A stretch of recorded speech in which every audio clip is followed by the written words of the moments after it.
Welcome to the Rob Waddell Gymnasium. It's a bit of a tight start for us, but we've got Friday night basketball here with a crossover between the Tri-County and Colonial Conferences. It's the Gloucester Lions and the Pitman Panthers. I'm Dan Wilkins, joined by Jake Clark of Rowan University on the call. And Jake, this should be a good matchup between two teams that are both 1-1 to start the year. Yeah, they're both 1-1, Dan, but they're both in a little bit of different spots, as this Pitman team lost 4 100-plus point scorers a season ago. They're trying to figure out, there's a lot of new faces on this varsity team, but that's not the case for the Gloucester Lions, who returned their 3 leading point scorers from a year ago. So two teams with the same record, but they're in different spots to start the season. Well, Pitman had a really impressive win over Absegami to open up the year on Tuesday. Absegami team that went 24-5, game that only won 6 games last year, and then they opened their season with a loss. So they're 1-1. Both teams are 1-1. So it's a chance to pivot a little bit. Pitman with an all-new starting 5 after the graduation of their leading scorers, Mike Fizzacaro, Elijah Crispin, Hudson Rue, and others. But as it stands tonight, Pitman is looking to usher in a new era of basketball here in Gloucester County. Yeah, they are. And the big thing right now for this Pitman Panthers team, a lot of three-point shots. In the 2 games they played this year, they averaged 9.5 three-point makes per game. If you like seeing three-pointers, you're going to like watching this Pitman Panthers team. Yeah, I mean, Parker to Christopher is leading the way with that. He's got almost 40 points in the first 2 games this year. This is going to be a great game between these two programs. And, Jake, I'm really excited to see what Gloucester's got with 3 points as well, because you know who they've got, Keegan Cohan. He's got so much out of that. He has a lot of talent, and we're going to take one more quick break because we've got the national anthem coming up. We'll pick this back up after that.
All right, folks. Well, we're back here at Pitman High School. We've got starters for both teams. Mentioned Keegan Cohan and Marcus Flagg, 2 of the big returners from last year for Gloucester. Pitman will now get introduced, led by head coach Ron Myers. They went 21-7 last year, and, well, it's going to be a good matchup between two teams that no less than 5 years ago were big rivals in the Tri-County Conference, but when Gloucester moved to the Colonial just before the pandemic in 2020, a lot of things changed, and this rivalry kind of went out with it. But the starting lineup for Pitman with Ron Myers, we'll listen in to the public address announcer here at the Rob Waddell Gym. Senior number 13, Jake Ashland.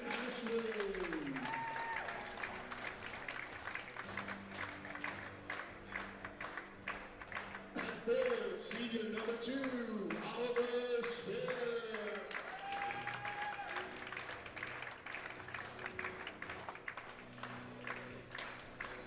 At guard, junior number 20, Parker Christopher.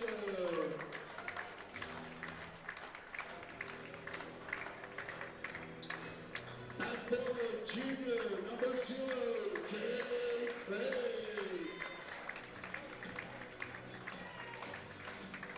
And at guard, senior number 4, Lucas Razzie. That's your starting five presented by Harper Driving School. We've got 32 minutes of South Jersey Group 1 basketball tonight. Gloucester and Pitman. Pitman will be on the left side of your screen with the black jerseys that they've worn for oh so long and their orange and white numbers and accents. Gloucester in their road whites with their yellow and navy blue accents. Again, I'm Dan Wilkins, joined by Jake Clark of Rowan University.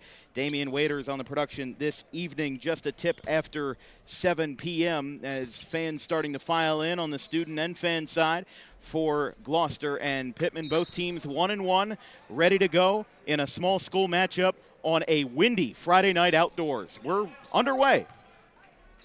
Marcus Flagg takes this one up for Gloucester on the first possession of the night. Gloucester on the left wing, moving this one around, shuffling it around a little bit. It's over to number 11, Xavier DePoter, the freshman, as a pull-up jumper is good. And Marcus Flagg pulls down the first basket of the night, 2-0 Lions. Really good ball movement there by Gloucester to get things started. A lot of hands on that ball in the first possession. Pitman moving out to the right side. We're going to have a travel called as the basket was attempted by number 2 for Pitman, Oliver Spire.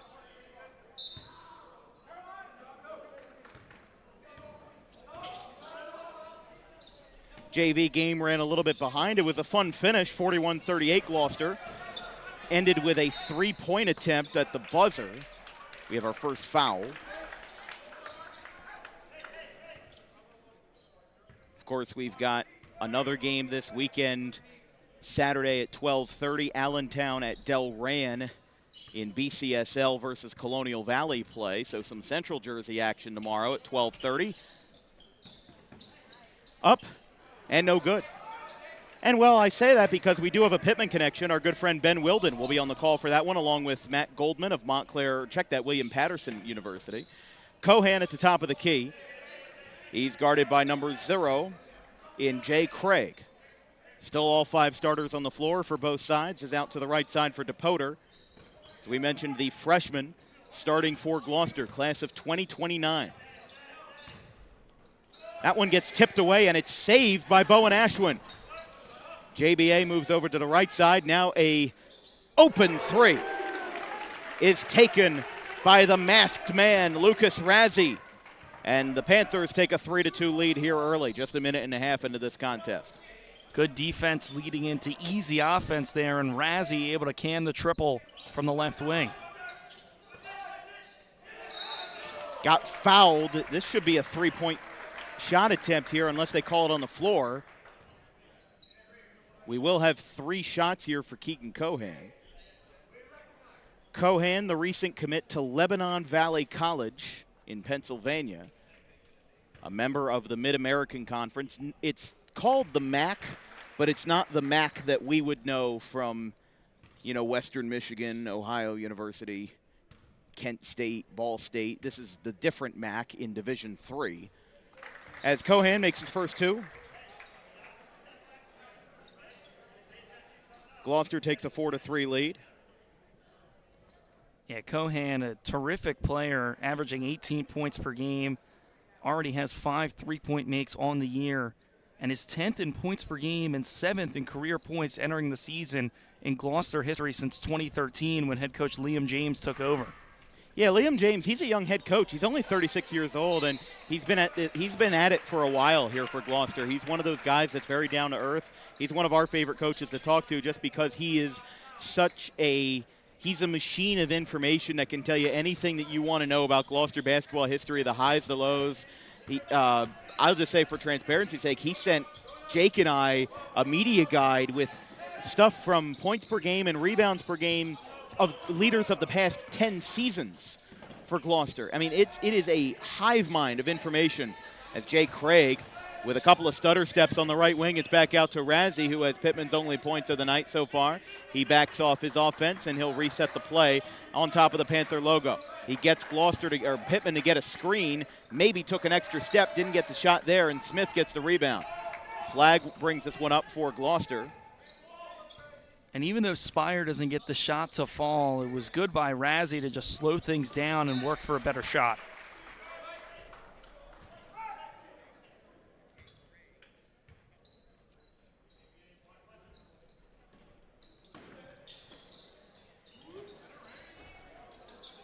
Shot missed on the three-point attempt. Now it's back out to DePoter, back to Cohan. Cohan, a multi-sport athlete for Pitman, also plays baseball in the spring. Gloucester won the 2024 South Jersey Group 1 sectional championship. Cohan was a starter on that team.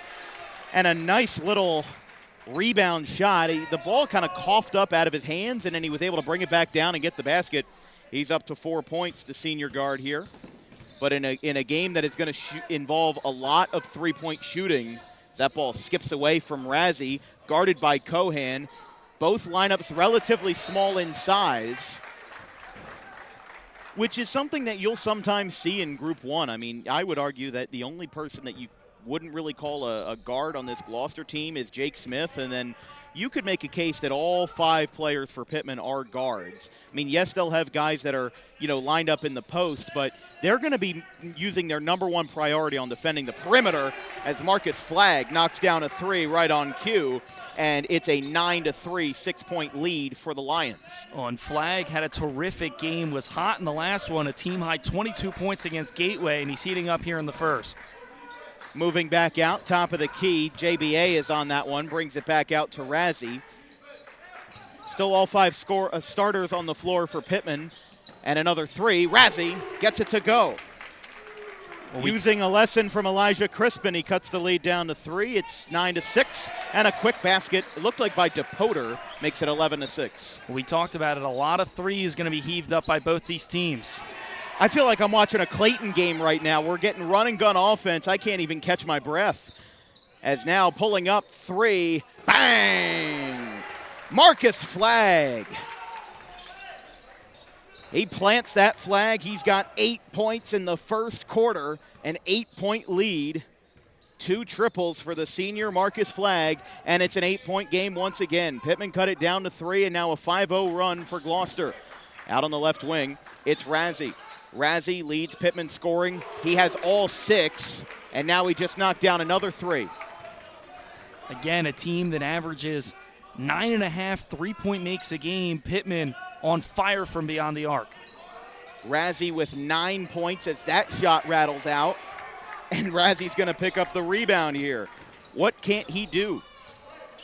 And Jake, you're a big diehard Sixers fan. He's got that Joel Embiid-style mask on. Yeah, he certainly to cover his nose. He really does, and I mean, But we'll have 2 shots from the class of 2029 freshman Xavier DePoter. And Jake, I don't know about you. You're a couple months older than me. Hearing the words 2029 sends a shiver down my spine. Yeah, it's certainly. Next, Smith, oh so close to that half-court line. On the floor now for Gloucester is number 24 in Will Rogers, as that 3 goes for the three-point master. A high-scoring first quarter so far, 19 and 7 for Cohan. 19 total for the Lions. This one's underhand fed to Craig. Craig up, hucks it at the basket, couldn't go, and it's saved by number 21, Brandon Reddick. Flagg takes his time. We've got 45 seconds left in the first quarter here from the Rob Waddell Gymnasium, just a couple minutes away from home in Pitman. As now on the right side, that ball got slapped out. To Christopher, check that, Spire was the last one to touch it.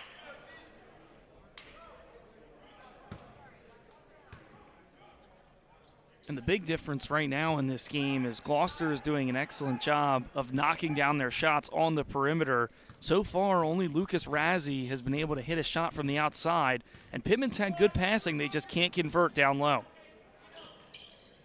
Jake Smith moving around the semicircle, guarded by Craig, takes a hop, gets fouled. And it looks like Smith in the shooting motion will go to the line for 2. Well, they call it on the floor, they it will looks call it like. on the floor, yeah. Smith was very frustrated with that call. I guess it happened before he went up, maybe on the pump fake before he left the ground.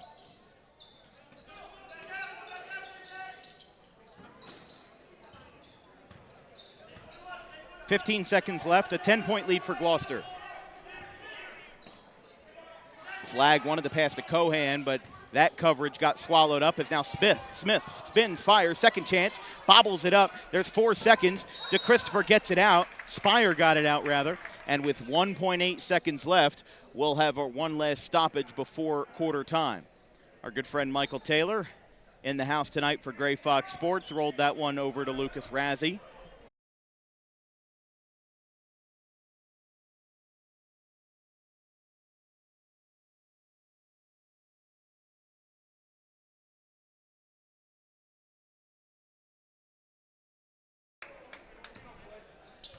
Back in the second quarter, albeit hastily with this internet setup here. I'm Dan Wilkins, joined by Jake Clark here at the Rob Waddell Gym, as moving in is, couldn't get the word out. Spire gets it, and Pitman's up over double digits. It is Jake Smith with the basket. It's back to a 10-point lead. Pitman last year 21-7, led the Tri-County Classic Division, had, I wouldn't say an easy route to the division, as here comes the 3 off the mark, but they were up over Salem and Gloucester Catholic for their competition. They also had the run-and-gun offense with Clayton and Wildwood, who they lost to last night, and the 0-22 Salem Tech Chargers in that Classic Division. The Tri-County Conference, if you're unaware, it works in the way of there are 4 divisions. Cohan, 3. There's 2 small school divisions and there's 2 large school divisions. So your Kingsways, Washington Townships, Williamstowns, they all go in stuff like the Royal, and then your Group 3s like Timber Creek, Delsey, Highland, they're almost always in the Liberty. And of course, things change from sport to sport. We've got a foul on Gloucester here. And then your small schools like Pitman and Glassboro, Salem, Pennsgrove, Pennsville, they all go in either division. So Glassboro, Woodstown, they're all in that regard, and with the exception of football, it's pretty much universal that the small schools and the big schools stay separate on those rosters. Making the shot that time was DeChristopher. He leads the team in scoring through 2 games, but it's 24-12.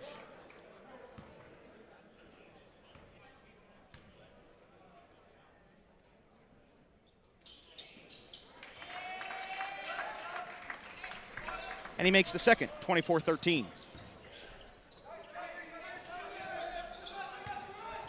Out to the top. It's Rogers, back to Smith. Cohan pulls up, and another basket. Keegan.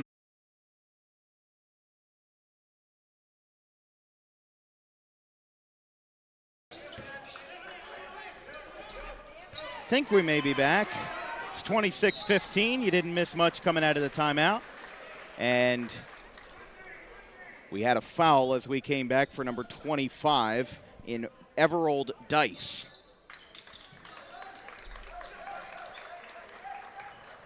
Again, if you haven't been reading the comments, we have been saving a local copy of the live stream with a clean video that doesn't require the internet. If this does not resolve by halftime, we will just abandon this and go straight to a tape delay to be uploaded tonight. Corner 3, Cohan, good. Get down. Looked like a double dribble there on Marcus Flagg, but regardless, it's been all Lions here on Panthers territory as they lead big on the scoreboard. And it's been thanks to a lot of 3-point makes from beyond the arc. 29-15, Gloucester leads. Out on the left wing, Razzie to Bowen Ashwin. 3:30 to play in the half. Razzie, underhand feed to Spire. Back out to Craig. All 5 starters on the floor for Pitman as a 3 is good. By number 20, Parker DeChristopher, the leading scorer. He's got 5 points, and it's a 11-point game, 29-18. Cohan.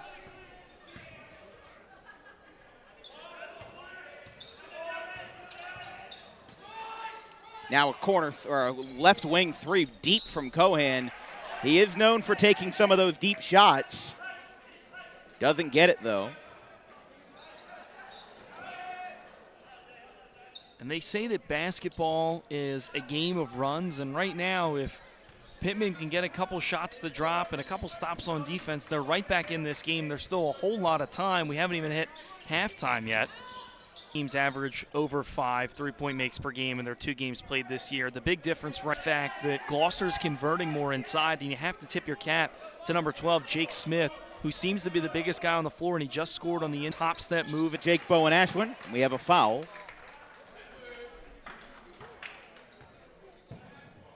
Foul is going to be on Pitman, on Lucas Razzie. I mean, almost every player in this lineup for Pitman is a multi-sport athlete. Jake Bowen Ashwin plays soccer.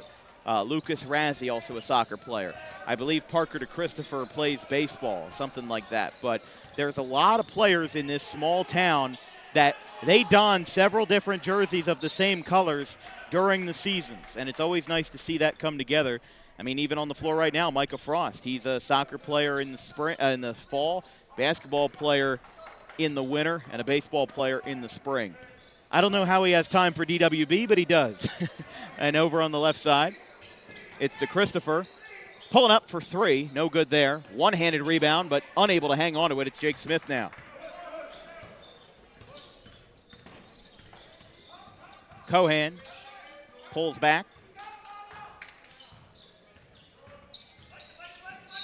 Ooh, they're going to say he stepped out right on the baseline there as Cohan was attempting a pass to DePoter, but he kind of got caught up in the middle of it. I think they've actually got a foul against Jake Bowen Ashwin, who was grabbing Cohan's jersey right before he might have stepped out. It didn't look like a natural motion, and I didn't know if there was a tug or something like that, but you'd be right.